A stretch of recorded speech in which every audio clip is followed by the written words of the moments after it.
네, 정치권 뒷얘기를 현장 기자에게 들어보는 뉴스더. 오늘은 정치부 이태희 기자 나왔습니다. 이 양평군 공무원 사망 사건을 둘러싸고 국민의힘에서 진상규명을 요구하는 목소리가 이어지고 있습니다. 자, 이 기자, 특검의 강압 수사가 있었는지 이 특검과 유족 측의 입장이 반대잖아요. 근데 유서와 CCTV가 만약에 공개가 되면 진실이 밝혀질 수 있을까요? 결국 당시 이 조사 과정을 가장 객관적으로 보여줄 수 있는 게 조사실 CCTV라는 게 국민의힘 주장입니다. 지금 화면으로 보시는 건 지난해 수원지검에서 공개한 영상 녹화 조사실 내부 모습인데요. 이처럼 검찰 조사실에는 조사 과정을 기록하는 CCTV가 설치돼 있습니다. 해상도에 따라선 조사자의 표정까지도 확인할 수 있을 정도라 당시 조사 분위기를 가늠할 수 있는 핵심 자료가 될 수 있다는 겁니다. 예, 저희가 이제 사진은 봤는데 이렇게 수사기관에서 저런 식으로 조사받는 영상을 공개한 적이 있습니까? 언론을 통해서 공개된 사례는 거의 없습니다. 조사실 CCTV는 기본적으로 수사 기밀이나 또 개인정보 보호를 이유로 비공개가 원칙이기 때문인데요. 조사 당사자 본인이나 유족이 원할 경우 열람을 허용했던 사례는 있습니다.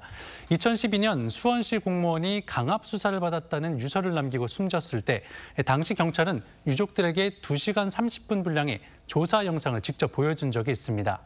다만 이번 양평 공무원 사건의 경우엔 아직 유족이 공식적으로 CCTV 공개를 요청하지는 않았습니다. 예, 많은 분들이 궁금해하는 것 하나 질문을 하겠습니다. 그러니까 유서가 있다는 거잖아요. 예. 경찰이 그거를 확보를 한 상황이고. 네.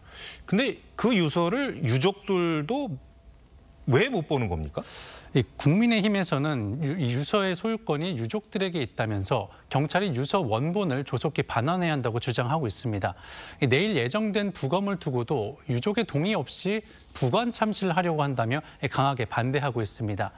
다만 경찰은 사회적으로 논란이 커진 사건인 만큼 향후 의혹이 재생산되지 않도록 부검과 유서 필적 감정을 하는 것이라며 유서는 이미 유족들에게 보여줬고 필적 감정 동의도 받았다는 설명입니다. 예, 알겠습니다.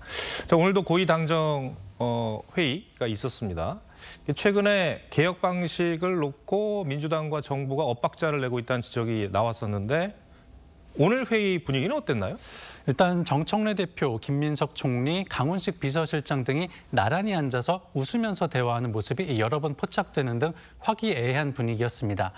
당정 갈등설이 과열된 분위기로 번지면서 악화된 당내 여론을 의식한 듯한 모습이 엿보였습니다.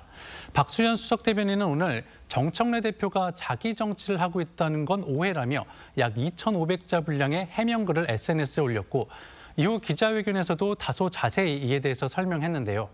정 대표가 스스로 내가 자기 정치를 하고 있느냐고 자주 묻는다면서 이재명 대통령을 아끼기 때문에 본인의 언론 인터뷰도 자제하고 있다고 했습니다. 하지만 이를 두고 오히려 갈등이 있음을 방증하는 거란 시선도 있습니다. 국민의힘은 누가 묻지도 않았는데 해명부터 하는 건 도둑이 재발절인 격이라고 비꼬았습니다. 어쨌든 민주당이 신경을 많이 쓰는 거는 분명해 보입니다. 앞으로 갈등설이 좀 수그러들 수 있을까요? 일단 양측이 표면적으로는 갈등 봉합에 노력할 걸로 보입니다.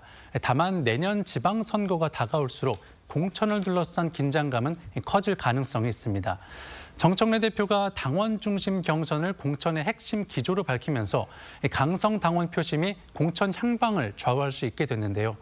강성 지지층을 향한 경쟁이 치열해질수록 다시 양측의 갈등이 표면화될 수 있다는 관측이 나옵니다. 네, 알겠습니다. 이태희 기자, 잘 들었습니다.